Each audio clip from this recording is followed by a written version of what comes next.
Hi, everyone, and welcome back to the show. I am your host, Mike Malatesta. On this podcast, I dig in deep with every guest to get to the roots of their success, to discover not just how it happened, but why it matters. My mission is to expose the ideas and clues you need to inspire, activate, and maximize the greatness in you.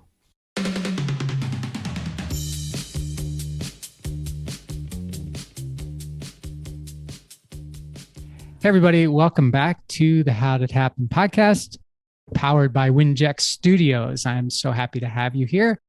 And I've got a very special guest for you today. I've got Toni Lontis joining me on the show. Toni, thank you so much for being here today. My pleasure, Mike. Thank you for having me. So you may pick up on see, I'm going to call it an accent. She wouldn't call it an accent because to her it's like accent. Regular. And me, she's listening to me and going, what the heck is that? Anyway, Toni is joining us from Australia today. Actually, I think it's tomorrow for her already. So this is kind of neat. We're straddling 2 days, We are. which is always fun. So I've been looking forward to this. I was on Toni's show a while ago. It was wonderful. She is so wonderful. It was a wonderful experience. So I'm glad to have her here today. And I'm going to tell you a little bit about her to get you as excited as I am. So Toni, and that's Toni, is the CEO of Toni Lontis Enterprises. She's an international radio and TV host, a best-selling co-author, an author, a speaker, a visionary. And Toni quietly entered the entrepreneurial world in 2019 after the publication of her memoir, which is called Resilience. After 35 years in nursing, and she ran the gamut in what she did in nursing, she wanted to write a book. And she wanted to talk about what it takes to heal from dysfunction and trauma in her own life to create a heart-centered impact and help heal others. After the book, there was an audiobook production, and Toni was introduced to the power of the spoken word. A chance, quote unquote chance, conversation led to a meeting with an American media company, and Radio Toni was born. And from those humble beginnings, she's become really a world-renowned, I was going to say star, but I'll say personality. She's a world-renowned personality. She's got, so 35 years in nursing doing all of these things. And now she's completely, I'm going to say reinvent, but it probably isn't an actual reinvention. It's just an evolution where now she hosts TV and radio shows on all kinds of platforms. She's got her own TV network, which is called the Everyday Women's Network. She's got her podcast called Radio Toni, and she's got so many things that I can't even name all of the things. And she also has an icky schedule, which like a lot of us, icky schedules. You can find out more about Toni all over the place with her name, ToniLontis. On most of the socials, sees that. It looks like there's an M in there on Instagram, TONIM, LONTIS, YouTube. She's everywhere. So, yeah. Toni, thank you so much for being here. Like, that's a lot. I think I've done enough there. So I start every show with a simple question and to get us going, and that is, how did it happen for you? Firstly, thank you so much for that introduction. Thank you for having me on the show. It sounds like a lot when someone else says it, but when I'm thinking about it, it's just like life. So how it happened for me is part of the journey and the story. So I guess if I go back to the beginning, I was born to a rural family. I was born with a congenital facial defect called a preauricular sinus. And the problem with these little defects is that they have a habit of becoming infected and requiring surgery. And after one of those surgery/infections, I was left with a left-sided facial palsy, which meant that I couldn't smile, I couldn't raise my eyebrow, I couldn't chew properly, my eye didn't close properly. And that was what I had from about before I was 3. So as you can imagine, going into school and growing up was kind of tough. And there's some things that I realized in my adulthood that I had no idea about as a child. But for many people, humans, smiling is a way to connect with people. And because my smile was so bad, I didn't smile. So I hated photos. I'm still not a great fan of photos, but that's another story. But I felt that I couldn't smile because I couldn't smile properly. And I got teased and bullied and all of those sorts of things. Pop that into quite dysfunctional upbringing. And then it led to a whole range of things in early adult life. Lots of traumas, lots of things went wrong, culminating in a complete breakdown in my 40s. And into that complete breakdown where my doctor sat me down and said, if you don't stop working so hard at such a high level, if you don't try some medication and start learning to heal and deal with your trauma, you won't make it to 50. So that was my wake-up call. Into that period of my life, my daughter disclosed a history of sexual abuse, and I effectively lost the plot for a number of years, a place of deep, dark sadness, guilt, etc., etc. Moving forward, I actually did invest in myself, finally accepted that help and started that road to healing and self-discovery. And that meant learning what makes me tick and learning why things were the way they were. And that was very helpful for me. So move forward another 10 years, and as I started to come out of that deep initial healing period in my life and started to talk to people about the things that had happened, I kept getting this, you need to write a book, you need to write a book, you need to write a book. And I put that off for probably 5 years until I made a decision. And at that time, I had my own nursing consultancy company, and I zapped across Australia prepping day surgeries and small hospitals to meet the national health safety standards. I stopped doing that. I sat down in July, started to write. I wrote for 5 months straight, 12, 14 hours a day, just wrote. Got to November, sent this manuscript off to get edited, got the cover organised, and it was published in January. Now, I had no plan, Mike. I just thought, I'm going to write this book, it's going to be a bestseller. Off I go to a life of speaking and writing. It's not quite exactly what happened. I'd known that once you write a book, you have to start talking to people and marketing, and one of the ways that you do that is to jump on social media, and I set up all my profiles and started talking to people and connecting. In the background of that, I also wanted to produce the audio version of the book. Now, I said to the producer, I want an actress to do the voiceover and the narration, and she said, okay. And then she came back to me and said, I think you need to do it. And I said, no, I'm not going to narrate it. No way. It's not going to happen. She kept at it. She kept saying, you need to do this. This is your story. It will be powerful in your words. Finally, after much support, and saying, I'm going to be there with you. It's going to be okay. We'll do it together. We did that. we recorded the book. It was very cathartic. There's something different from speaking your words versus writing your words.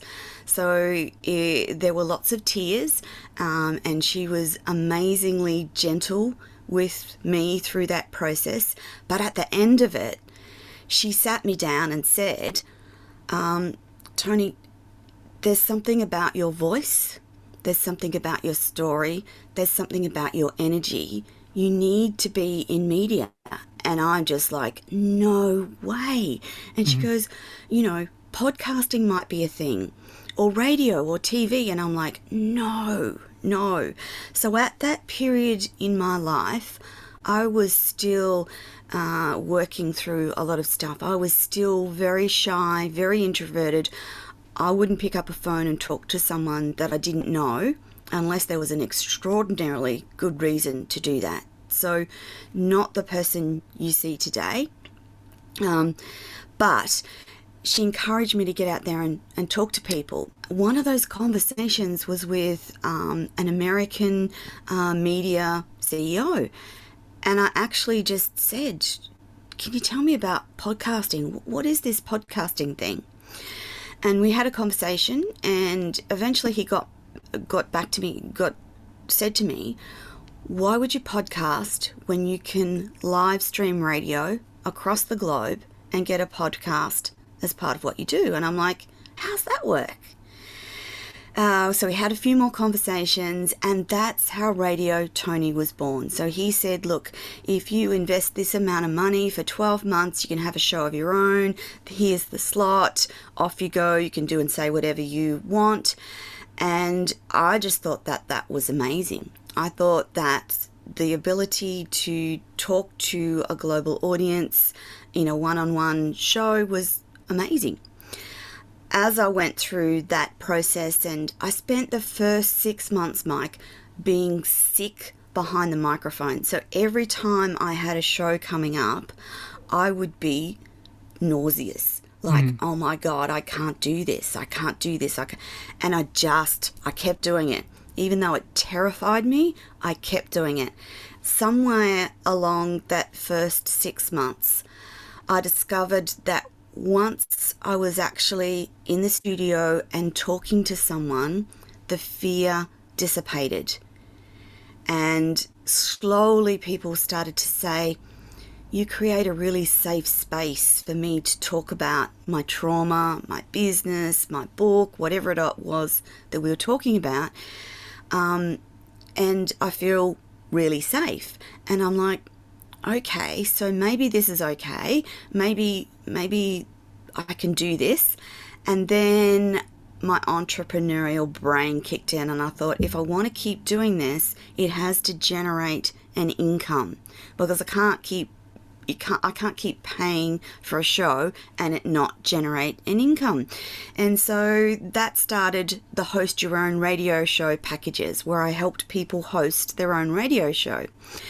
And then that continued to evolve, and it's now become this whole online broadcasting business and company, where I co-host series of shows with business owners, companies and brands to help them get in front of a global audience. And it's a done for you and done with you, because I remember what it felt like when I first started. And I continually had people saying, I don't know how you do that and show up and keep doing show after show after show when you still get a little nervous. And I don't know about the tech. So that was the inception of the bigger packages and program, is to help people understand that the world just needs to connect with you. It doesn't have to be perfect. It just needs to be you. And that's the love of what I do now, is these co-hosted series of shows with business owners talking about what they do, what their vision and mission, their story, their journey, and making them shine. That's my job. And then I have 2 shows of my own, a business show and an author show. And then And in behind all that is the ongoing development of Everyday Women's Network, which is essentially Netflix for women, where I have a number of foundation channel partners who will be together on the network providing content that is female focused, female supported, female led, to try and flip some of that non-traditional idea around what media is and what it can do into what you and I do, Mike, which is essentially non-traditional media, but it still has impact on the globe, doesn't it? Hey everybody, just a quick pause here to let you know how much I appreciate you making time for my podcast. If you're not already a subscriber, please become one today and leave a review and tell a friend. And now let's get back to the show. So, well, I think yours has more impact on the globe than mine presently. I'm on your heels, but I think I'm still trailing a little bit there. But yes, you do a great show, Mike. Oh, thank you. But I do agree that this is very powerful. What's happening here, even though it may not feel that way every time you do it. It's yes, right. Is that fair to say? Yeah. Yes, I still get nervous. Like people that I'm a bit in awe of, I'll still get nervous, and even people I'm not in awe of, there will just be some days where I'm just like, I don't want to go on the show today. I don't want to show up today. I'm feeling a bit tired. Do you know what I mean? Yeah. But I've learnt to live in a space that is outside my comfort zone. And so living in that space outside your comfort zone is uncomfortable, but you get used to the feeling and it drives you forward and grows you as a person. It grows your business, it grows your impact, and it grows your influence if you learn to live just outside that comfort zone. Let me, if you don't mind, I want to explore this thing a little bit more before I go back and explore some of the things you laid down in your answer to the question, which there was a lot. I want to see how you feel. So this getting nervous, you said, maybe if you're in awe of somebody or something, and that I think is very natural, but it's also very strange, right? So someone that you're in awe of usually means someone that is known. Like for some reason we assign some special hierarchy or some special something. Hierarchy's a good word, Mike. Yeah, we assign something to someone. Because someone reason. Because they're known. Right? That's kind of like, and I don't know if that's like, oh my gosh, I don't want to blow it, or oh my gosh, they've been interviewed a million times, and so what could you possibly do that would interest them? But so I get that, and it's weird. Here's what happens to me. I would like you to tell me what happens to you.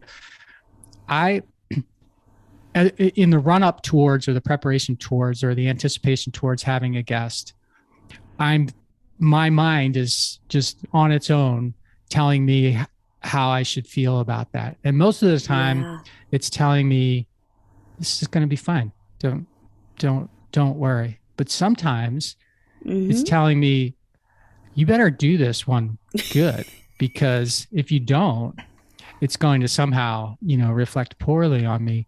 But then there's the other thing that this is what happens to me, is like the vibe of the guest can make me very comfortable or make me nervous. Yes. Does that happen to you? Absolutely. Absolutely. Sometimes it's flipped. Sometimes, this is going to be okay. And you're feeling really comfortable, but for some reason, whatever has gone on in their life before you've joined them in the studio has brought an energy with it. And I'll find like half the show I'm trying to manage that energy, and it's got nothing to do with me. Right. It's got everything to do with whatever's happened in that person's life. And sometimes you don't find out what that is, or you'll get off air and they'll go, oh my God, such and such and such and such happened just before I come on the show. Right. Which is just fascinating, because sometimes, like, for some people, going on shows is really difficult. They really struggle with it. And again, it's that moving out of their comfort zone. And sometimes when you're moving in a direction of growth, that first step, i.e. an interview, things are going to come up for you. Things are going to not go as you planned them to, because you're stepping outside your comfort zone. Right. No other right, reason. Right. It's just the way it is. But yeah, that, Mike, the energy of the person that you're talking to has a huge impact on the way the interview goes. Okay. And you can never guarantee that. Yeah. Well, a lot of times I don't even, sometimes I'm sensing that before I go on, because I know a little bit about, like, for example, if someone is one of those people that just seems really confident about themselves, Toni, I'm kind of like, I'm nervous, right? But if it's someone, but someone like you who's confident and stuff, but you're not like outwardly like, trying to, I don't know. See, right? A key for me is a heart-centered connection. And so for me, gentle and kind, I say this in my daily life, just be kind. Doesn't matter what the situation is, just be kind. People are doing the best job they know how to do in that moment, and all you need to do is just be kind. So it doesn't matter who I'm talking to, that permeates whatever I'm going into, whatever situation, be it a live interview, be it networking, be it an event, just be kind. And I think that kind of helps me a lot, Mike, that I will always be kind ahead of anything else. Even if someone's aggressive and nasty, I'll still be kind.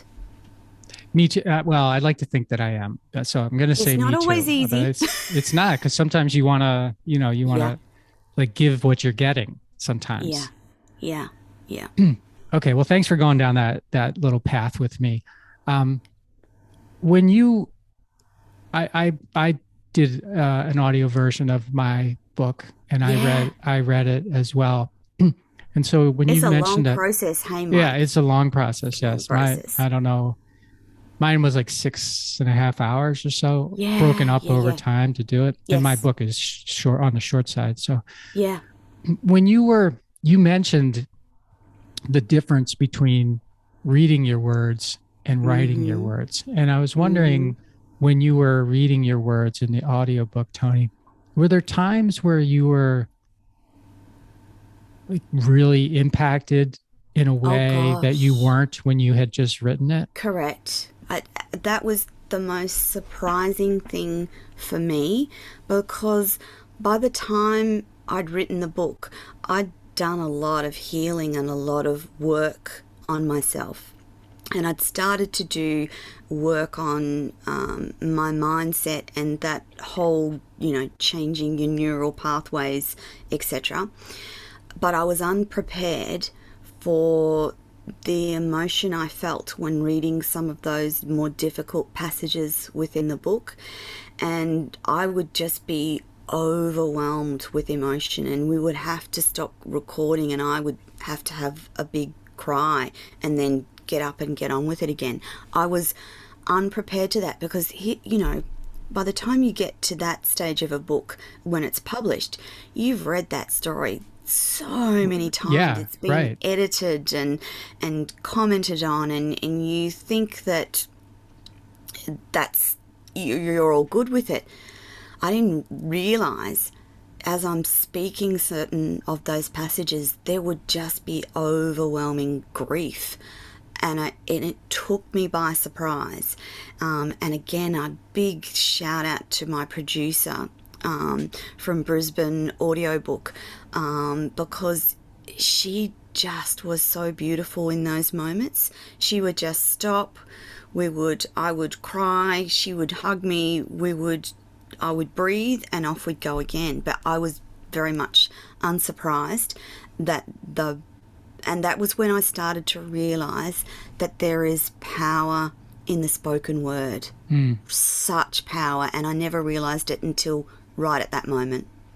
And is there a particular story in the book that you could abridge, one of the ones that impacted you that way? I guess the most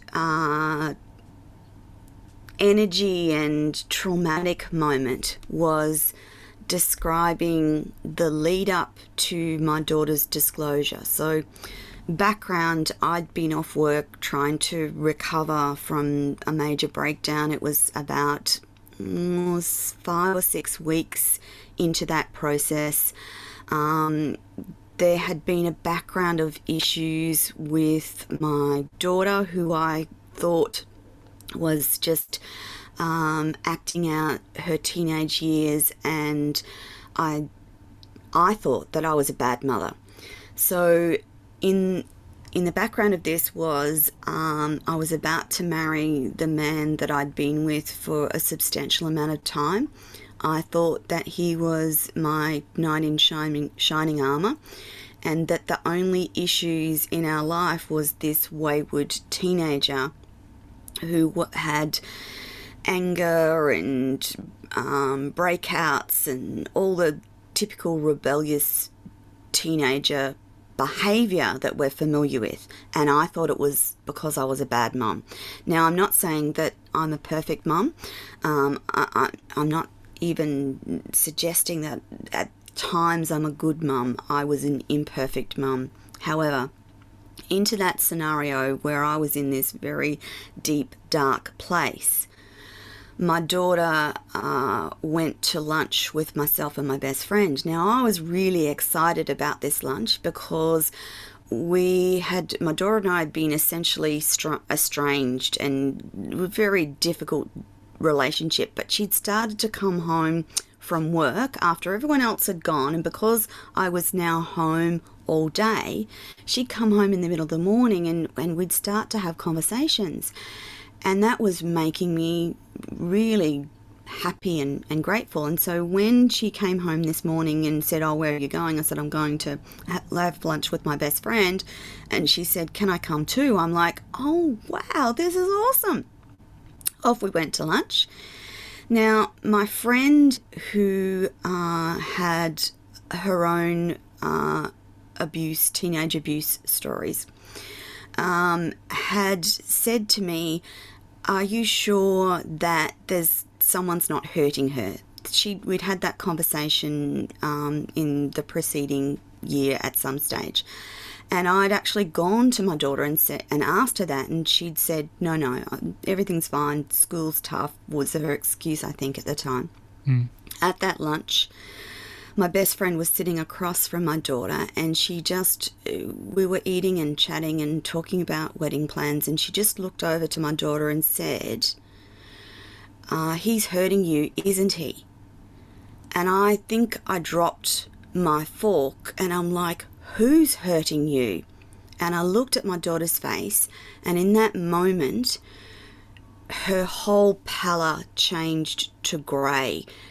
I can still see her face, even as I'm speaking to you, Mike, in that moment, and it's 15 years on from that time. Her face went grey. She had the most horrible look on her face, and tears started to fall. And I'm like, "Who's hurt you?" And she said, "He has, Mum." And I mentioned my then fiance's name, and she just nodded.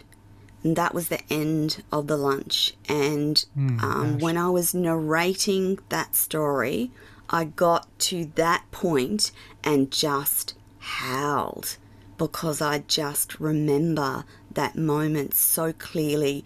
So it was like the world stopped.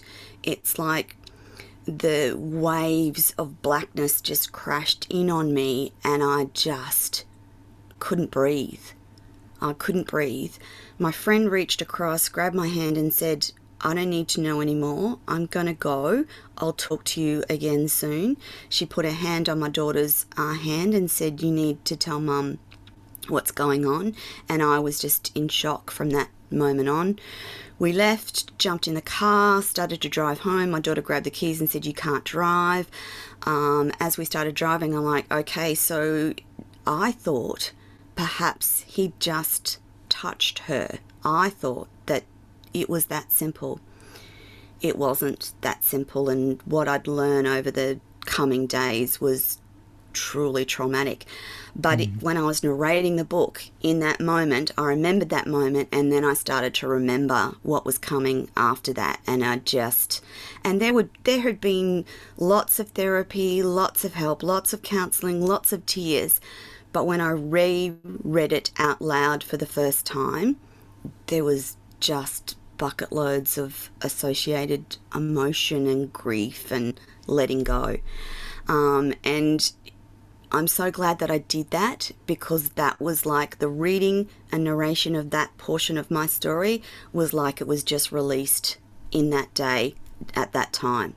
And so now I can talk about it without too much emotion, although, you know, there are still elements of that I still struggle to get my head around, you know, the fact that I found out what he'd done and that it was way worse than I could ever have imagined, the fact that she tried to tell me 4 times and that he'd stopped her doing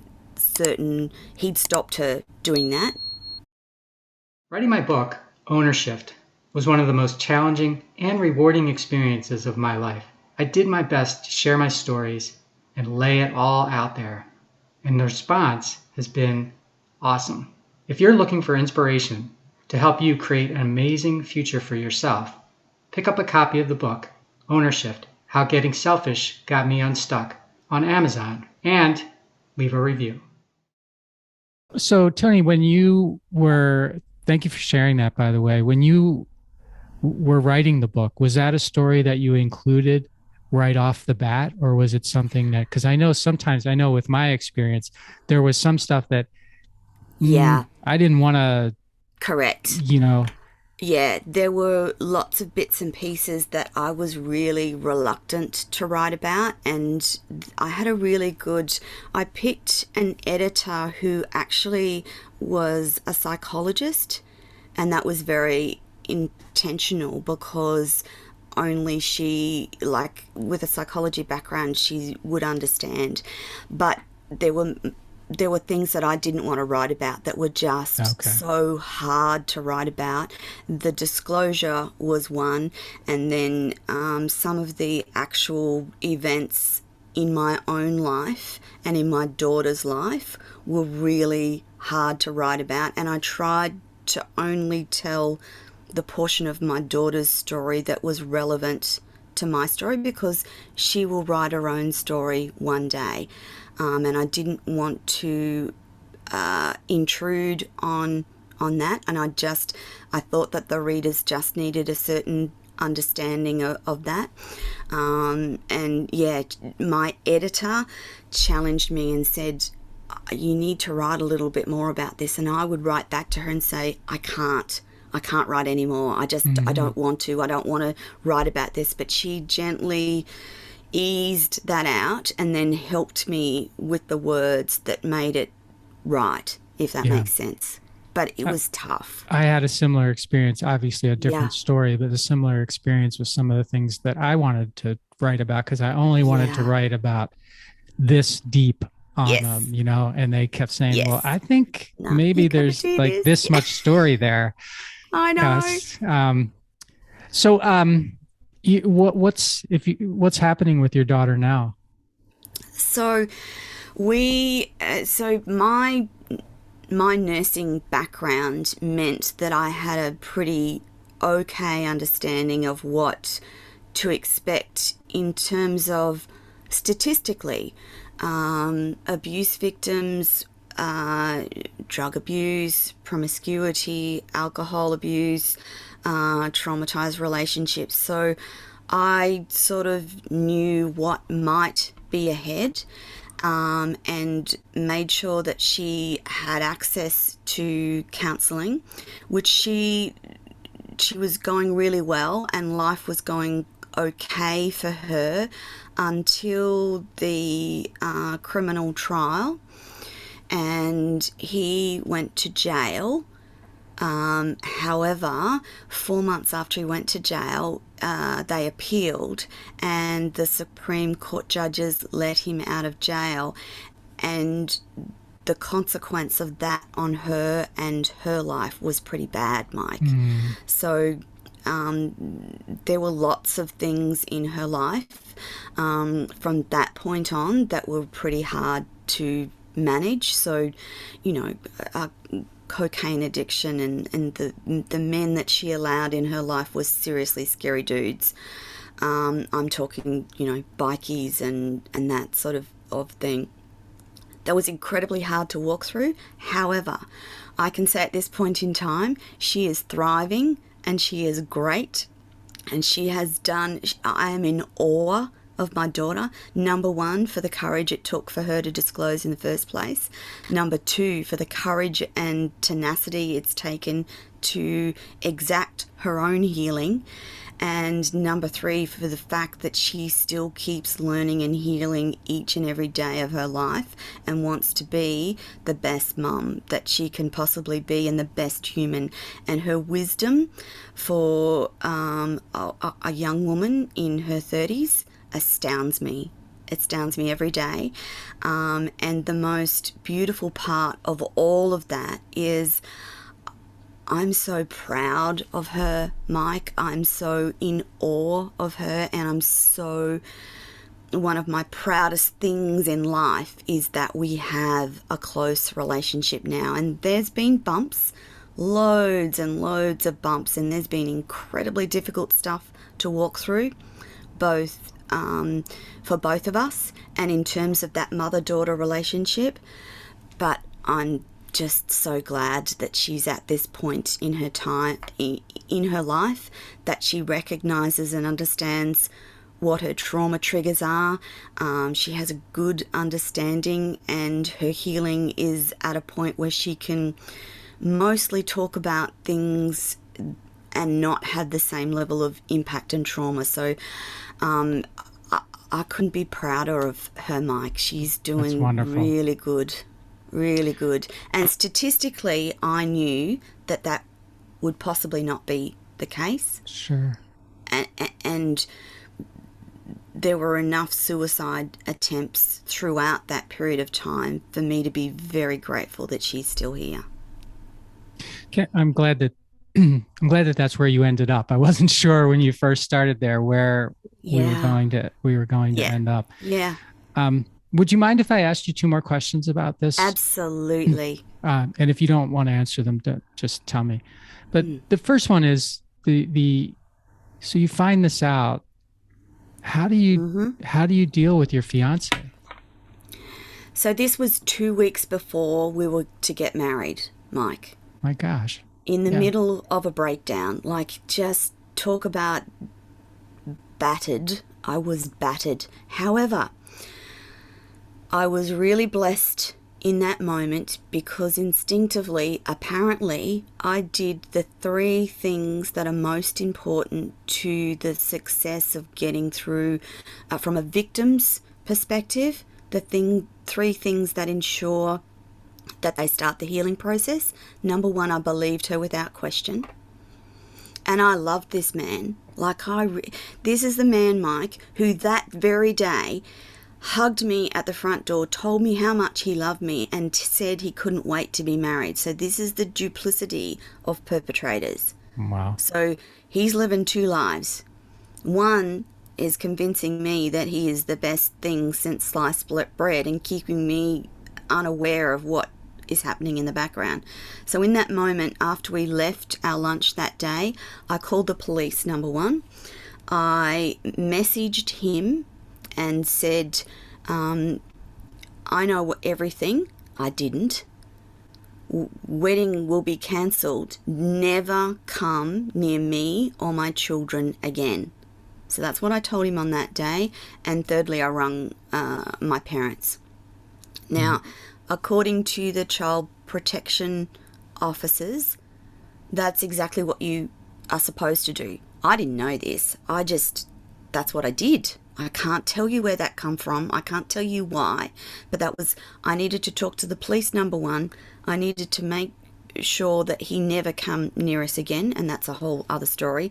And then make sure that we had some support. And then I remember putting my hand on my daughter's shoulder and saying, I just need to check how badly he hurt you and that you're absolutely sure. And she said yes, and she nodded, and we had a bit more of a conversation, and then that was it. I'm like, okay, we're not going to talk about this anymore, because the police had said that they need to come and interview her first and foremost. And they would come to our place of residence to do that. So, and again, that's a whole nother horribleness of story around what happened when the two young male police officers arrived at our home.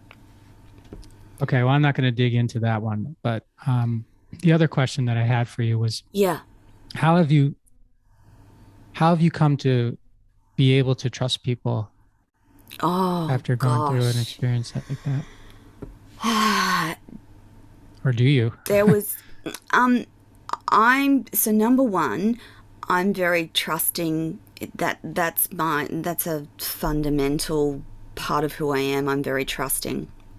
And I did a lot of work with my psychologist saying that I didn't want to stop trusting people, but I didn't for a long time, Mike. And I had to work really hard, and I actually made my world very small for a substantial amount of time. In fact, I would say that up until the point that I wrote the book, I kept my world incredibly small. So a couple of close friends and family, and that was it. And then once I wrote the book, I'd done enough healing, and I had the skills, or had learnt the skills of how to trust. And so I've slowly become more trusting the longer time has gone on. But it was incredibly difficult, and I asked, and still ask, quite a lot of questions of people and about people. The other thing that changed, Mike, was that once you've been in that situation where I lived with a perpetrator, so once I started to do the healing and started to research and read about what those personalities look like, I can pick them out energetically in a room, walking down the street. It's just, I wouldn't call it a superpower. No one will ever surprise me in that way again.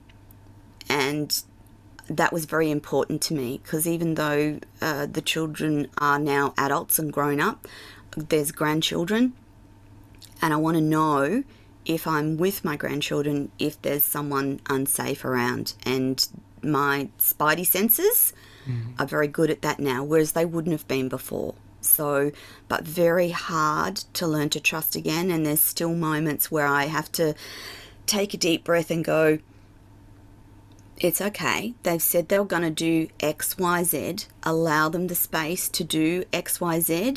If they don't, then this is what you're going to do. So I actually am quite analytical almost, Mike, about, yeah. Hey everybody, if you like my content and want to hear more from me, go to my website, www.mikemalatesta.com right now and sign up for my newsletter. It'll come to your inbox every Thursday with stories that will help you inspire, activate, and maximize your greatness. It would be good if you could hire that out and be able to be the watchdog for all other kinds of people that don't have that same My superpower so you could daughter save people.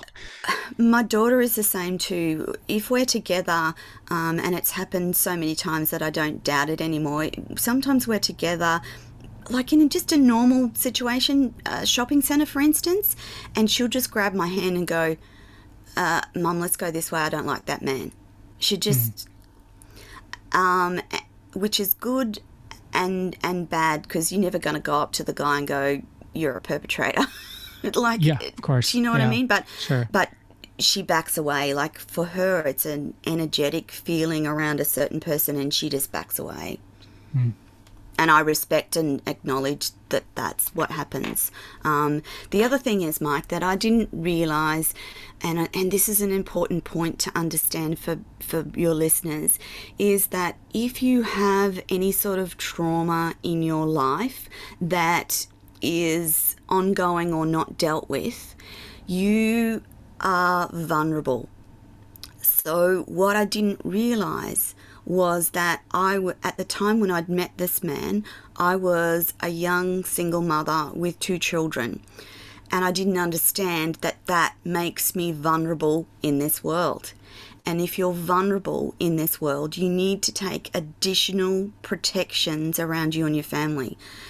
I didn't understand that certain things make you vulnerable. And if you're a perpetrator, they've got like a honing system. They will find you. So And vulnerable in a sense that you're maybe inclined to be welcoming a protector of sorts into your correct. life. Okay. Correct. Yep. So if you're a single mum or a single dad and you have been through some sort of trauma, you've been through a divorce, there's family dysfunction, you need to be extra careful. And it's not often a stranger that you need to be wary of.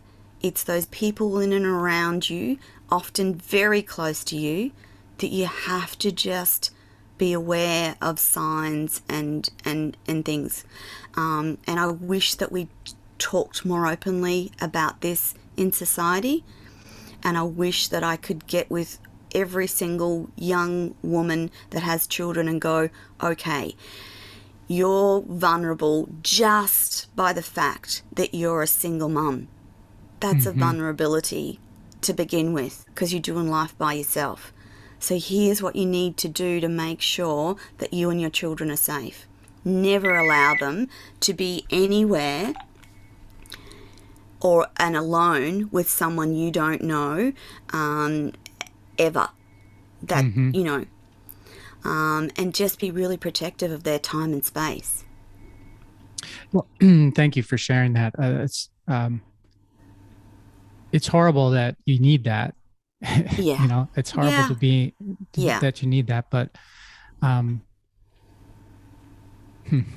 you, And that would be the world that I would like to leave for my grandchildren, is a world where we are so intolerant of harm against women and children that it's just not you, that it just doesn't happen anymore. Now I know that right. that's probably unrealistic, but part of that piece of work starts with making sure that vulnerable kids have access to counselling and trauma informed care from the get go.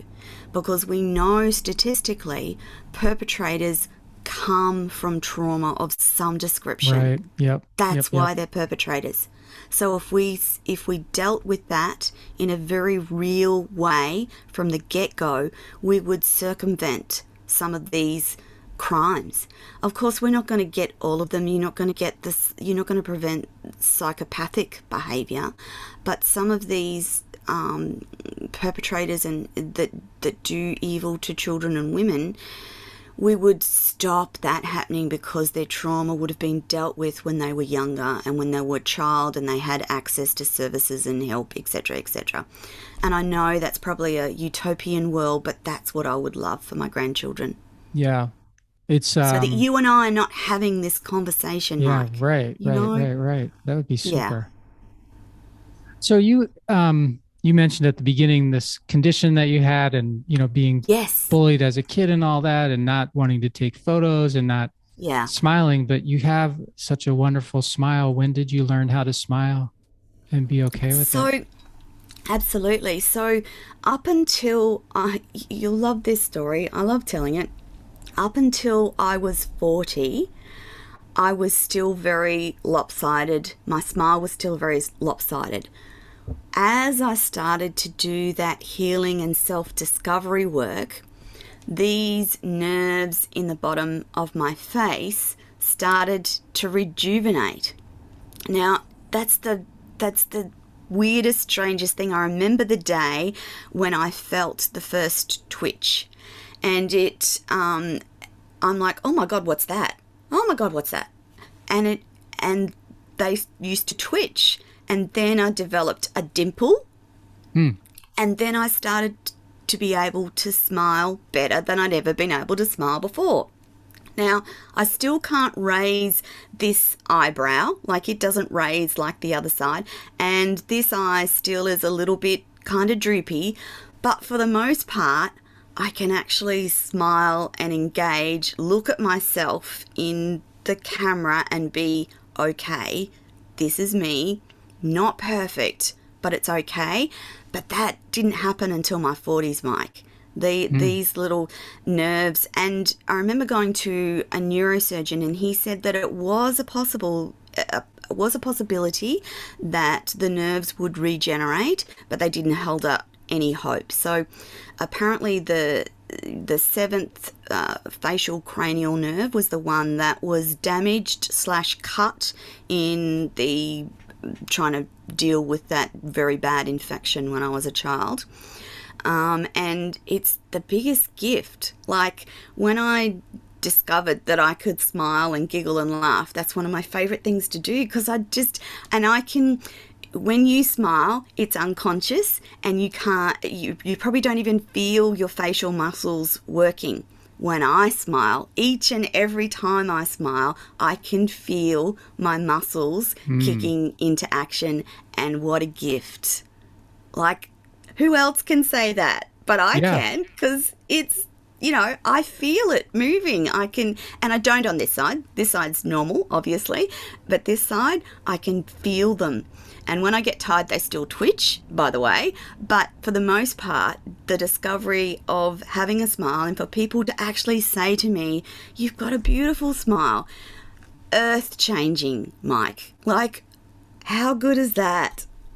Yeah, it's amazing. And especially, like, it makes me wonder whether all the work that you did on yourself helped with the rejuvenation of the nerves. Like, it's not really 100% about the, I don't know, neurology or whatever the nerve thing is. Absolutely. Some of it's about just how you approach your mind and your mindset. And I'd done a lot of that work on loving. I had to learn to love myself, Mike.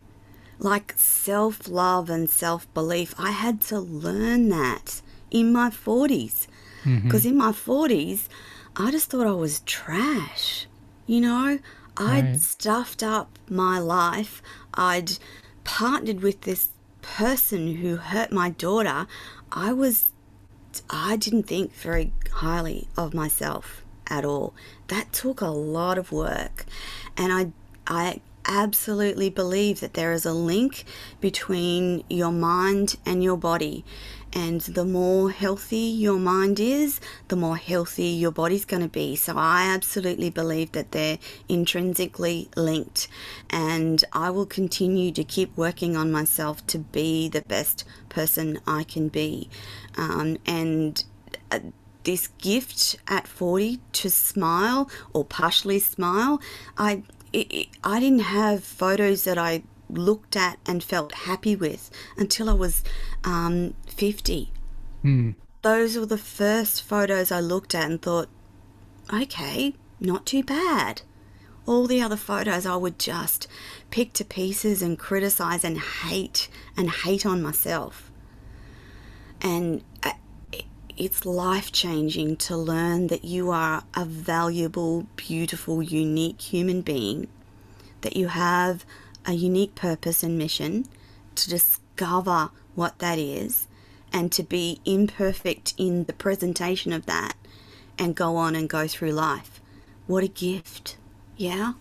And it feels like, for you at least, it's a gift that didn't come till later. Like absolutely. I mean, the gift was probably always there. It was the realization of the gift, I suppose. Yeah. Right. That's yeah. I have to say, from my perspective, these are the best years of my life, and I'm grateful that this is the way that life has been for me, because now I can talk to people. Most people, I have a point of connection because I've been through so much crap. I can, and I've done so much work. There's always a point of connection for everyone that I talk to. Again, what a gift. If I hadn't been through all that stuff, there wouldn't be that connection or that ability to connect with people. And again, who would have, I would never have, if I had dreamed back then, I never would have dreamed this. Does that make sense? Yeah. So what you open up and allow yourself to experience can and will change your life. And if you don't put blinkers on and you just have a year like I did in 2019 where you said yes to everything no matter how terrified you were, you don't know what you can create. You don't know what life will open up for you. I like to think about it as everybody's got a story, and the most important story about you, and probably the most valuable thing about you, is the story that you own, the one you want to be about you, and you are willing to own it. Because once you do that, you, one, are on the road to achieving it. That's number one, I guess. And number two, you begin to recognize when forces, either yours or someone else's, are trying to knock you off that road and onto another. And you can say no. You can feel yourself sort of turning that way. And you say, no. This is the road I'm on. I got to get back on this road. Yes. So, and you still, Mike, it's not always easy to get up and look in the mirror and go, you're beautiful today. There are days when I'm just like, don't want to get out of bed, don't want to deal with the world. But it's ceased being about me. It's about the people you help, the people that need to hear that message on that day, Right. Yeah. So get your butt up and make something happen. Yeah. You can have days when you just, and I do have days where I just give myself permission to lie in bed all day or Netflix all day. You have to balance as well. So it is okay to just give yourself a break. But if I don't show up, then someone misses out. And someone might need to hear that message that day, Mike. Just like you. If you, Mike, don't get up and do your podcast on that day, someone misses out on the message you have that day. And you may never know who that person is or the people. But it's important to do it. There's that belief in the greater good and the greater universal connection to humans. Yeah? Yeah, for sure. For sure. Well, I'm so happy that you were willing to go down these roads with me. We didn't get to spend much time on, you're creating shows for people and helping people get, build worldwide audiences and stuff. But I think this has been really, Mike, they're very important. And kudos to you for having the courage to go there and have that conversation, because there's still lots of people who won't. There's still lots of people who want to avoid talking about trauma and the not so nice portion of life. But I make a living out of talking and having hard conversations I think that we need to get comfortable having hard conversations because they bring about change, and we so need change in the world today. Well, I agree. I'm so impressed and thankful to have had this opportunity. So impressed by this discovery that you have, what you said about, this being like, I don't know the exact words, but it was sort of like, this is the best time of my life, or the most impactful time of my life. And I think everybody should think about, should listen to that and say that same thing for themselves, no matter where they are. If you're in your 20s, your 30s, your 40s, your 50s, your 60s, God, or your 90s. If you're in your 20s, get up, get out there and do it. Don't wait until your 50s. Right. Gosh. Do it.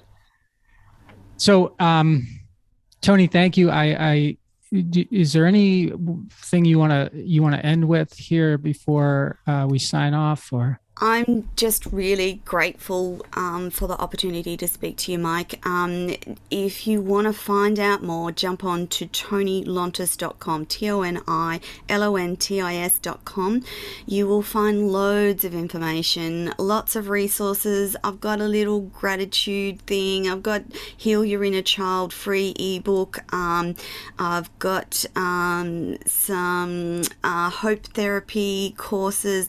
I've got links to the broadcasting and how to partner with me to do co-hosted shows. So ToniLontis.com, that's it. Jump on. You can contact me directly from there, and we will respond always. Oh, wonderful. Toni, thank you so much. Mike, thank you so much.